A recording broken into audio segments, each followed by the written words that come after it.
മരണമാസന്നമാകുന്ന രോഗികൾക്ക് മലക്കുകളെ കാണാൻ അവർക്ക് അനുഭവിക്കാൻ പറ്റും ഒരുപാട് സംഭവങ്ങളുണ്ട്.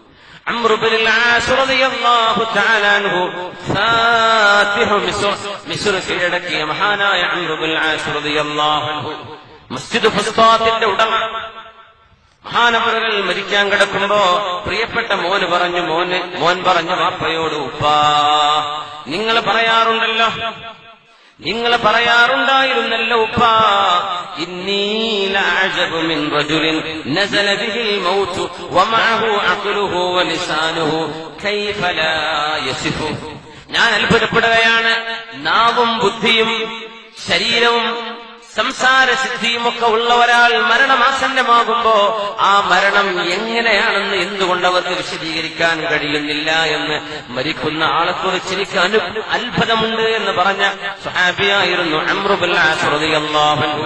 ഇവര് പറയാൻ മരിക്കുന്ന ആളെന്താ പറഞ്ഞുതരാത്തത്, എന്താണ് മരണമെന്ന് എന്തുകൊണ്ട് പറഞ്ഞിരുന്നില്ല? നാവുണ്ടല്ലോ, ബുദ്ധിയും ഉണ്ടായിരിക്കെ മരണത്തിന്റെ അവസാന ഘട്ടങ്ങളിലെങ്കിലും ഒന്ന് പറഞ്ഞെന്നൂടെ എന്താണ് മരണത്തിന്റെ അനുഭവമെന്ന് ചോദിച്ചിരുന്നു. അപ്പോഴാണ് മോൻ ചോദിക്കുന്നത്, ഉപ്പാ നിങ്ങൾക്ക് ആ അവസ്ഥ വന്നിരിക്കുകയാണ്, നിങ്ങളൊന്ന് പറഞ്ഞൊരു എങ്ങനെയാ മരണമെന്ന്.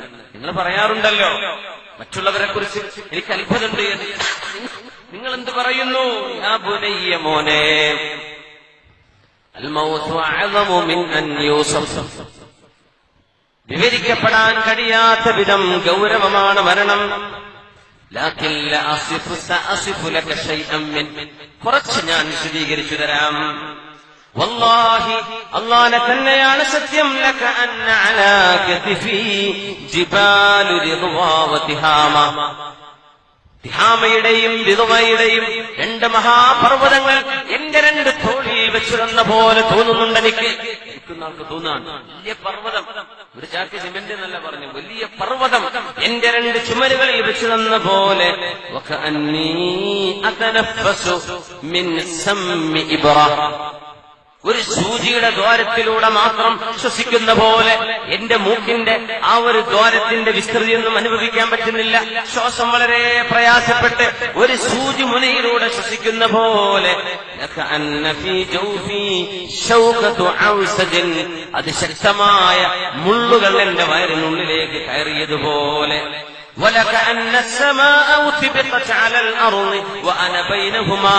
ആകാശം ഭൂമിയുടെ മേൽ തൊട്ടു കിടക്കുകയും ഞാൻ അതിന്റെ ഇടയിൽ പെട്ടുപോവുകയും ചെയ്ത പോലെ. അങ്ങനെയാണ് മരണമെന്ന് മഹാനായ അംർ ഇബ്നുൽ ആസ് റളിയല്ലാഹു തആല അൻഹു സ്വന്തം മോനോട് പറയുന്നു. അങ്ങനെയുള്ളൊരു അനുഭവം അത്രയും വലിയ അനുഭവമാണ്. ഇബ്രാഹിം അലൈഹിസ്സലാത്തു വസ്സലാം, ഇബ്രാഹിം നബിയുടെ ഖബറുള്ളത് ഹെബ്രോണിലാണ്, ഫലസ്തീനിൽ. ഇവിടെ പോയി സിയാറത്ത് ചെയ്യാൻ അവസരമുണ്ടായി. മഹാനായ ഖലീലുല്ലാഹി ഇബ്രാഹിം നബി അലൈഹിസ്സലാം. കൈഫ വജദൽ മൗത്ത്, എങ്ങനെയുണ്ടായിരുന്നു ഇബ്രാഹിം നബിയെ മരണം എന്ന് ചോദിച്ചപ്പോ ഖലീലുല്ലാഹി ഇബ്രാഹിം അലൈഹിസ്സലാം 200ാമത്തെ വയസ്സിലാണ് വഫാത്തായി. 200ാമത്തെ വയസ്സിലാണ്, 200 കൊല്ലം ജീവിച്ച മഹാനാണ്. അപ്പൊ പറഞ്ഞു, വളരെ ലോലമായിരുന്നല്ലോ, ഞാൻ വിചാരിച്ചത്ര ഉണ്ടായില്ലല്ലോ. അമ്മാ ഇന്നാ ഖദ് ഹവ്വനാ അലൈഹി, ഇബ്രാഹിം നബിയെ നിങ്ങൾക്ക് വേണ്ടി പ്രത്യേകമായി ഞാനത് നിങ്ങൾക്ക് എളുപ്പമാക്കി തന്നതുകൊണ്ടാണ് നിങ്ങൾക്ക് പ്രയാസമില്ലാതെ പോയത്. സത്യത്തിൽ അത് വലിയ പ്രയാസമുള്ള അനുഭവമായിരുന്നു. നൂഹ് നബി അലൈഹിസ്സലാത്തു വസ്സലാം, നൂഹ് നബി ശൈഖുൽ അംബിയാ ആണ്. 1000-ലേറെ കൊല്ലം ജീവിച്ചു മരിച്ചു പോകുമ്പോ ചോദിച്ചു, കൈഫ വജദത ദുനിയാ, എങ്ങനെയുണ്ടായിരുന്നു ജീവിതം ദുനിയാവിൽ? പറയാണ്, ഞാൻ ദുനിയാവ് കദാരിൻ ലഹു ബാബാൻ, 2 വാതിലുകളുള്ളൊരു വീട് പോലെ. ദഖൽതു മിൻ ഇഹ്ദാഹാ വഖറജ്തു മിനൽ ഉഖ്റാ, ഞാൻ ആ ഒരു വാതിലിലൂടെ ഒരു വശത്ത് കൂടെ കടന്നു, അടുത്ത റൂമിലൂടെ പുറത്തിറങ്ങിയ പോലെ. മുമ്പൊക്കെ കേൾക്കുമ്പോ ചിലർക്ക് എത്ര വയസ്സായി, മുമ്പൊക്കെ ചിലര് മരിച്ചു എന്നൊക്കെ നമ്മൾ പത്രത്തിലൊക്കെ ചില ബൈക്ക് അപകടം എത്രയായിരുന്നു വയസ്സ്, 35 വയസ്സ്. മരിക്കാനൊക്കെ നേരമായല്ലോ. നമുക്ക് 35 വയസ്സാകുമ്പോഴേക്ക് അള്ളാഹ് അതൊന്നും ഒരു പ്രായം തന്നെ അല്ലല്ലോ. ഈ 35, 40, 50 ഒക്കെ ആകുമ്പോ 50, 60 വയസ്സിനവർക്ക് തോന്നുന്നുണ്ടോ ഈ 60 കൊണ്ട് എത്ര പെട്ടെന്ന് കഴിഞ്ഞു പോയത്? വളരെ പെട്ടെന്നില്ല, ഓർമ്മ പോലും വരുന്നില്ലല്ലോ. റബ്ബേ, എത്ര പെട്ടെന്ന് കഴിഞ്ഞു പോയോ. ദുന്യാവിൽ തന്നെ മരിച്ചു പോകുമ്പോ അങ്ങനെയാ തോന്നുന്ന, വളരെ പെട്ടെന്ന് കഴിഞ്ഞല്ലോ റബ്ബേ. പ്രവാസ ലോകത്തൊക്കെ വളരെ വലിയൊരു അനുഭവമാണത്. 10 കൊല്ലായി ഗൾഫിൽ വന്നിട്ട്, 10 കൊല്ലായി ഞാൻ ഇപ്പൊ വിസിറ്റ് വന്നിട്ടേ ഉള്ളൂ. ആ പറഞ്ഞാൾക്ക് 10 കൊല്ലം പറയും റബ്ബേ എത്ര പെട്ടെന്നാ കഴിഞ്ഞു പോകുന്നത്. സുബ്ഹാനല്ലാഹ്. ജീവിതം വളരെ ഫാസ്റ്റാണ്. നമ്മുടെ കുട്ടികൾക്ക് വയസ്സാകുമ്പോഴേ നമുക്ക് അറിയുള്ളൂ. വാപ്പാക്ക് വയസ്സാവുന്നില്ല എന്നാ വിചാരം. കുട്ടിക്ക് 9 വയസ്സായി, ആ 9 വയസ്സ് വാപ്പാക്കും കൂടിയില്ലേ. ജീവിതം വളരെ പെട്ടെന്ന് കഴിഞ്ഞു പോവാൻ, മരണത്തിലേക്ക് നമ്മൾ അടുത്തുകൊണ്ടിരിക്കുകയാണ്. അല്ലാഹു തആല ആ നേരത്ത് അവന്റെ കലിമ ചൊല്ലാനുള്ള ഭാഗ്യം അല്ലാഹു നമുക്ക് തൗഫീഖ് തരട്ടെ.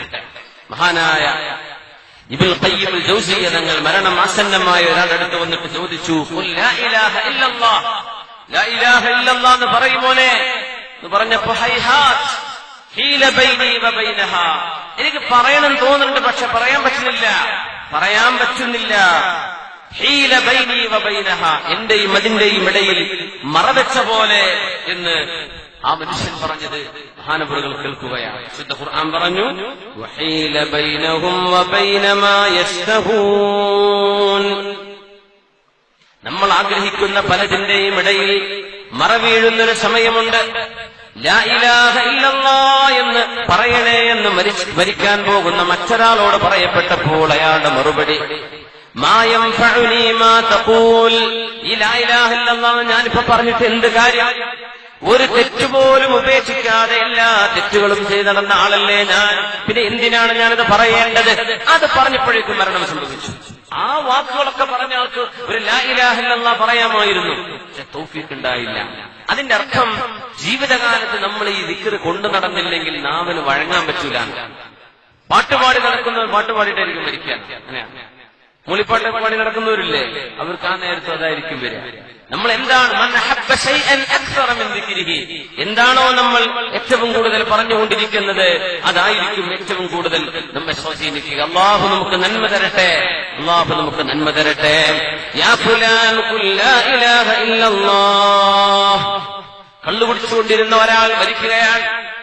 ലാ ഇലാഹ ഇല്ലല്ലാഹ് പറയുമോനെ എന്ന് പറഞ്ഞപ്പോ, ലാ ഇശ്റബ് അൻത സുമ്മ സ്നി, നീ കുടിച്ചോ, ഞാൻ പറയുന്നില്ല, നീ കുടിക്ക്, എന്നിട്ട് പിന്നെ എന്നെ കുടിപ്പിക്ക്. നീ കുടിച്ചിട്ട് എനിക്ക് ബാക്കിയതാ. എവിടെ എപ്പോഴും കള്ളുഷാപ്പ് പോയി പറഞ്ഞിരുന്ന വാക്കതാണ്. അത് പറഞ്ഞു മരിച്ച ആളുകളുണ്ട്. ഇതൊക്കെ നമ്മുടെ ചരിത്ര പണ്ഡിതന്മാർ രേഖപ്പെടുത്തി വെച്ചിരിക്കുക. കള്ളുകുടിയന്മാർക്ക് ഈ അനുഭവം വരാൻ പോകുന്നു. ഇങ്ങനെ നീ കുടിക്ക്, ബാക്കി എനിക്കിതാ. മരിക്കുമ്പോ പറയാൻ,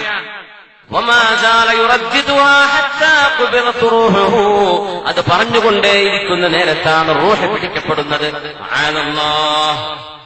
ഒരുപാട് തെറ്റ് ചെയ്തിരുന്ന ഒരാൾ ലാ ഇലാഹ ഇല്ലല്ലാഹ് എന്ന് പറയുമോനെ എന്ന് പറഞ്ഞപ്പോ, വമാ അഅലമു അന്നീ സ്വല്ലൈതു ലില്ലാഹി സ്വലാ, ഞാൻ അല്ലാഹുവിന് വേണ്ടി ഒരു നിസ്കാരം പോലും കൃത്യമായി നിർവഹിച്ചിട്ടില്ലല്ലോ, പിന്നെ എന്തിനാ ഞാനിത് പറയേണ്ടത് എന്ന് പറഞ്ഞപ്പോഴേക്കും മരണം സംഭവിക്കുകയായി.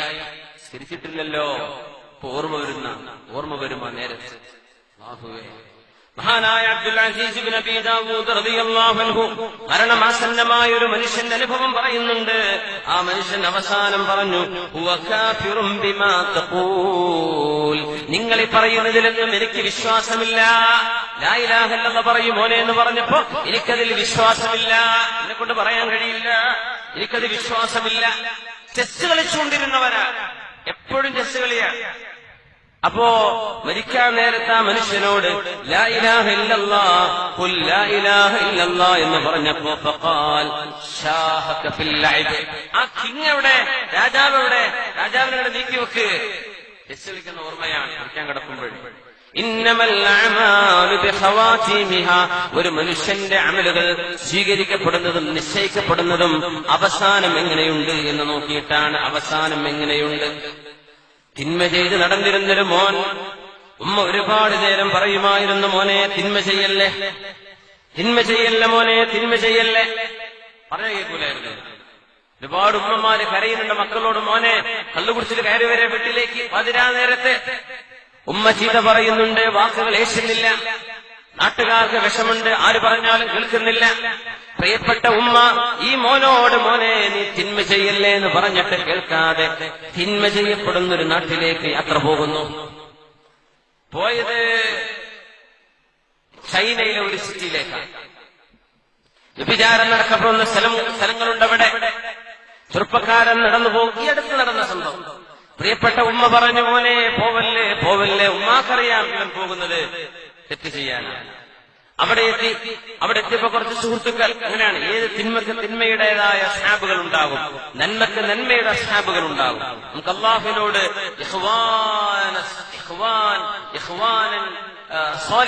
നല്ലവരായ കൂട്ടുകാരെ തരണേ പടച്ചവനെ എന്നാ ചോദിക്കണം. അള്ളാഹു നമുക്ക് തരട്ടെ. ഇഖ്വാന് സൂ ഉണ്ടാവും, തിന്മയുടെ കൂട്ടുകാർ.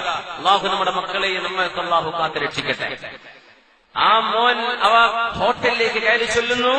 അപ്പോഴേക്കും അവിടെ കള്ളുകുടിയന്മാരായ കൂട്ടുകാർ റെഡിയുണ്ട്. അവിടെ പെണ്ണുങ്ങൾ റെഡിയാണ്, അവരുടെ ചില നൈറ്റ് കഫേകൾ റെഡിയാണ്. ആഘോഷ തിമിർപ്പുകളുടെ രാവുകളാണ്. അപ്പൊ പിറ്റേ ദിവസം വന്നപ്പോ തന്റെ കൂട്ടുകാരൻ ചോദിച്ചു, പോവല്ലേ, ഇന്നാലിന്റെ ക്ലബിൽ ഇന്നാലിന്റെ പരിപാടി ഉണ്ട്, പോവല്ലേ? ഈ ചെറുപ്പക്കാരൻ മുസ്ലിമാണ്, ഒരു അറബിയാണ്. അപ്പോ ആള് പറഞ്ഞു, ഇന്ന് രാത്രി ഞാൻ ഒരു പെണ്ണിന്റെ കൂടെ ബുക്ക് ചെയ്തിരിക്കുകയാണ് ഈ ഹോട്ടലിൽ, ഇന്ന് ഞാൻ വരുന്നില്ല, നാളെ വരാം. എന്നാ പിന്നെ നാളെ കാണാന്ന് പറഞ്ഞ് കൂട്ടുകാരൻ പോയതാണ്. പിറ്റേന്ന് രാവിലെ ഇയാളെ കാണാൻ വേണ്ടി വന്നു നോക്കുമ്പോ പരിസരത്താകെ പോലീസും അതുപോലെ തന്നെ ഫയർഫോഴ്സും വന്ന് നിറഞ്ഞിരിക്കുകയാണ്. ആളുകൾ ജനത്തിരക്കുണ്ടവിടെ, ആ ഹോട്ടലിന്റെ പരിസരം മുഴുവനും. ചോദിച്ചു, എന്ത് പറ്റി? പറഞ്ഞു, നിനക്കെന്താ ഇവിടെ? എന്റെ അറിയുന്നൊരു കൂട്ടുകാരൻ ഇന്നാലിന്റെ ഫ്ലോറിലുണ്ട്, ഇന്നാലിന്റെ ഹോട്ടലിന്റെ ഇന്നാലിന്റെ റൂമിൽ എന്റെ കൂട്ടുകാരൻ ഇരിപ്പുണ്ട്, ഞാൻ അയാളെ കാണാൻ വന്നതാണ്. സഹോദര, കാം ഡൗൺ, വിഷമിക്കാതിരിക്കും. ഈ ഹോട്ടലിൽ ഇന്നലെ തീപിടി